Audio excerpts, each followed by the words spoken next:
Bonjour à toutes et à tous. Bienvenue à la séance 2 du module 20 de la méthode heuristique des mathématiques. Commençons avec nos activités ritualisées. Aujourd'hui, je te propose un compte à rebours. À rebours, ça veut dire que nous allons compter à l'envers. Ici, nous allons partir de 79 pour arriver jusqu'à 1. Tu es prêt? Allez, on le fait ensemble. 79, 78, 77, 76, 75, 74, 73, 72, 71, 70, 69, 68, 67, 66, 65, 64, 63, 62, 61, 60, 59, 58, 57, 56, 55, 54, 53, 52, 51, 50, 49, 48, 47, 46, 45, 44, 43, 42, 41, 40, 39, 38, 37, 36, 35, 34, 33, 32, 31, 30, 29, 28, 27, 26, 25, 24, 23, 22, 21, 20, 19, 18, 17, 16, 15, 14, 13, 12, 11, 10, 9, 8, 7, 6, 5, 4, 3, 2, 1, décollage! Bravo! Alors ce que je te propose maintenant, c'est de faire une pause sur la vidéo et puis de recommencer tout seul. Allez, c'est parti! Maintenant que tu as su faire ce compte à rebours, je te propose cet exercice-là. Je te donne un nombre et tu vas me donner le nombre de dizaines qu'il y a dans ce nombre. Si je te dis 71, 71, combien y a-t-il de dizaines dans 71? As-tu trouvé? Alors 71, il peut s'écrire ainsi. Si j'utilise la BAC, j'aurai donc ici une unité isolée et 7 dizaines. Si j'utilise le tableau, j'ai bien 7 dizaines et une unité isolée. Donc dans 71, il fallait écrire 7 pour 7 dizaines. C'est plus clair maintenant? Alors, fais la même chose pour 52. Combien y a-t-il de dizaines dans 52? Qu'as-tu trouvé? Bravo! 52 s'écrit ainsi. C'est donc 2 unités isolées et 5 dizaines. Je peux aussi utiliser le tableau des nombres. Donc dans 52, il y a 5 dizaines. Il fallait écrire 5 sur ton ardoise. Et maintenant, dernier nombre. Combien y a-t-il de dizaines dans 68? 68. Combien as-tu trouvé de dizaines? Super, effectivement. 68 s'écrit ainsi. Donc ici, sur la BAC, j'ai 8 unités isolées et 6 dizaines. Dans le tableau des nombres, 68 peut s'écrire ainsi. Il fallait donc écrire 6 sur ton ardoise. Bravo! Alors maintenant, prêt pour le calcul mental? Je te propose de faire une pause sur cette vidéo et de trouver les réponses à ces 6 soustractions. J'étais en train de lire 7-1. À ces 6 soustractions. Donc, n'hésite pas, si nécessaire, vraiment, à utiliser du matériel. Essaie de ne pas utiliser tes doigts dans un premier temps. Essaie plutôt de visualiser les nombres. Vois comment ils sont construits pour trouver les réponses. Allez, à tout de suite pour la correction. Maintenant que tu as fait ces 6 calculs, donc ces 6 soustractions, tu as donc trouvé 6 différences. Je te propose la correction. 8 moins 2. Je rappelle que pour faire 2, j'enlève 1 et encore 1. Donc je suis à 8, j'enlève 1, ça fait 7, j'enlève encore 1, ça fait donc 6. Super. Vous pouvez faire la même chose ici pour 5 moins 2. J'enlève 1, j'arrive à 4 et encore 1, j'arrive à 3. Pour enlever 3, il y a plusieurs façons. Soit effectivement, je me dis j'enlève 1 et encore 1 et encore 1. Soit j'enlève 2, si je sais le faire de tête, et encore 1. Soit j'essaie de voir comment est construit le nombre. 6, je le connais. Je sais qu'il fait partie des doubles. Je sais que c'est 3 et encore 3. Donc si je lui enlève 3, il me reste l'autre 3. Pour 4, ça normalement on le sait, hein, quand on fait 4 moins 3, quand on soustrait deux nombres qui se suivent, eh bien, donc si je fais le plus grand moins celui qui est juste avant, là, j'obtiens 1, forcément. 4 moins 3 égale 1. Je sais que 4, c'est 3 plus 1. Pour faire moins 1, on sait, il suffit de prendre le nombre qui est juste avant dans la bande numérique. 9 moins 1, 8. 7 moins 1, quel est le nombre qui vient avant 7 sur la bande numérique? Eh oui, c'est 6. Facile, non?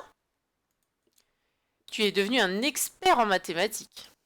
Alors passons maintenant à la résolution de problèmes. Alors ce problème-là, normalement en classe, il te serait juste lu et pas montré. Le texte ne serait pas montré. Donc je te propose de le lire et ensuite je cacherai le texte pour que tu fasses l'effort de t'en souvenir. Combien lui faut-il de pochettes pour ranger 30 feutres? Combien lui faut-il de pochettes pour ranger 30 feutres? Lucie range les feutres dans des pochettes. Dans une pochette, elle peut mettre 10 feutres. Lucie range les feutres dans des pochettes. Et dans une pochette, elle peut mettre 10 feutres. Combien lui faut-il de pochettes pour ranger 30 feutres? Essaie de bien comprendre le problème. Essaie de te faire l'histoire dans ta tête. Pourquoi pas manipule? N'oublie pas que tu peux faire un schéma, que tu peux utiliser ton propre matériel, que tu peux faire un calcul pour essayer de trouver la réponse. Il n'y a pas de meilleure solution pour les mathématiques, celle qui te convient pour le moment. C'est de la technique qui va fonctionner pour toi. Et c'est juste parfois d'aller un peu plus loin et d'essayer peut-être d'acquérir des techniques qui t'ont été présentées dans les vidéos précédentes. Je te propose de faire une pause sur la vidéo et à tout de suite pour la correction. Alors, prêt pour la correction? Je t'ai remis le problème. Tu pouvais utiliser du matériel. Pour cela, il te fallait prendre 30 feutres. Ici, j'ai pris 30 crayons. Et ce qui est dit dans le problème, c'est que Lucie souhaite les ranger dans des pochettes et que dans une pochette, elle peut en mettre 10. Donc là, je vais compter 10 crayons et je vais les mettre dans une pochette. Alors ici, j'ai fait le choix de mettre un rectangle transparent pour que tu vois bien que j'y ai rangé 10 crayons. J'ai donc pu ranger les 10 premiers crayons dans cette pochette verte. Et je vais continuer. Je vais prendre 10 autres crayons et je vais les mettre dans une autre pochette. Ensuite, je prends 10 autres crayons et je les mets dans une autre pochette. Et là, le nombre de pochettes s'affiche. Il se voit. J'ai utilisé une pochette verte, une pochette rouge, une pochette bleue. Cela me fait donc 3 pochettes, tout à fait. Bravo! Si tu souhaitais passer par le schéma en barre, il fallait partir de ce 30 crayons feutres éventuellement, ou même je dirais plutôt il fallait partir de ça. Je mets, allez, 10 feutres dans une pochette. J'en ai déjà rangé 10. Ah oui, mais c'est pas 10 qu'elle veut ranger, c'est 30. Allez, je peux refaire une autre pochette de feutres, on est d'accord. 10 et encore 10, ça fait 20. Très bien. Je peux encore prendre 10 feutres pour les ranger dans une autre pochette. Et là, je vois mon 30. Je peux donc dire que 30, c'est 10 plus 10 plus 10. Et là, je vois les pochettes qui sont là. J'ai une pochette pour ces 10-là, une autre pochette pour ces 10-là, une autre pochette pour ces 10-là. que l'on retrouve ici, parce que le 10, il est écrit 3 fois. Donc, quelle que soit la méthode utilisée, vous deviez trouver qu'il lui fallait 3 pochettes. As-tu trouvé cela? Oui, hein, c'est un problème de partage, alors forcément, c'est quelque chose d'un petit peu plus difficile. On ne peut pas se contenter de prendre les nombres et de faire une addition ou une soustraction. Il faut vraiment réfléchir un peu plus et faire l'effort d'essayer de mimer la situation pour mieux comprendre pourquoi il ne fallait pas faire ni une addition ni une soustraction avec les nombres présents dans le problème. Alors maintenant que tu as réussi ce problème de partage, je te propose la séance d'apprentissage. Et aujourd'hui, nous allons découvrir la droite numérique.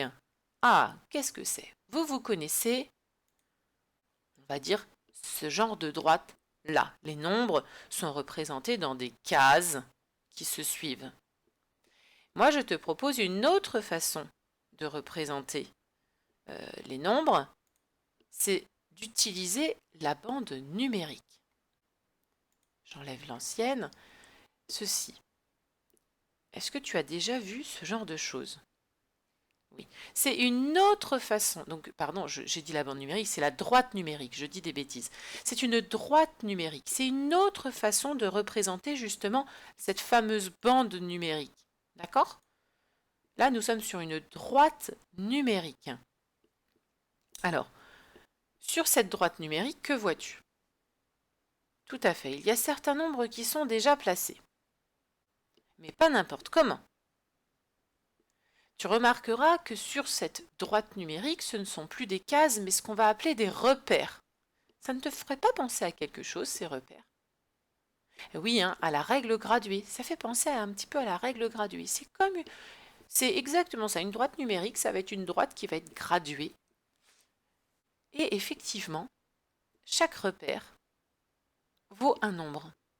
Ici, ce repère-là, c'est le 0. Sur cette bande-là, attention, sur cette droite-là, je suis partie de 0 et je suis allée à plus de 60. Il y a des droites numériques parfois qui ne commencent pas à 0, qui commencent plus loin.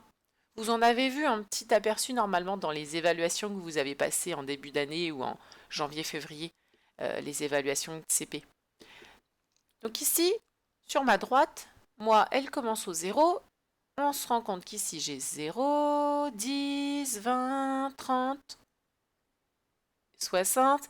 J'imagine que tu as deviné ce qu'il y avait ici. Donc si je te demande de me placer ces deux nombres-là, tu saurais le faire? Où est-ce que je vais mettre le 40? Super. Je le mets ici. Alors ce que je te propose, toi maintenant, c'est effectivement de prendre toi aussi une droite numérique. Alors, pour ceux de l'école, vous trouverez cette droite numérique sur le site de l'école à télécharger. Sinon, pour les autres, vous pouvez aller sur le site MHM-CP et vous trouverez aussi une des droites numériques à télécharger, et cet exercice en particulier. Et le 50, où est-ce que je le mets? Oui, super, hein. Je le mets ici effectivement. 0, 10, 20, 30, 40, 50, 60. Tu comprends maintenant pourquoi nous nous sommes entraînés à compter de 10 en 10 il y a quelques séances. Bravo. Maintenant, essayons de placer d'autres nombres sur cette droite numérique. Si je te demandais maintenant de placer 35, 45 et 55, où les mettrais-tu? Fais une pause sur la vidéo, fais-les sur ta droite numérique et à tout de suite pour la correction. Alors, tu as réussi? Est-ce que tu as remarqué ici que chaque graduation vaut 1? Donc là, nous sommes au 0, 1, 2, 3, 4, 5, 6, 7, 8, 9, 10, 11, 12, 13, 14, 15, 16, 17, 18, 19, 20, 21, 22, 23, 24, 25, 26, 27, 28, 29, 30, etc. Donc, si je suis ici, où va être le 35? On sait que le 35, c'est un nombre qui va être plus grand que 30. Mais il va être plus petit que 40. Il est entre les deux. Et sur cette droite numérique-là, eh bien, tous les nombres qui se terminent par un 5, qui ont donc 5 unités isolées, ont un trait un peu plus grand. Vous avez vu un repère un peu plus grand. Donc le 35, il est entre le 30 et le 40. Où va-t-on placer le 45? Est-ce que je peux le placer par là? Mais non, hein. 45, c'est un nombre qui va être plus grand que 30, donc il est après. Il fallait donc le placer ici, entre 40 et 50.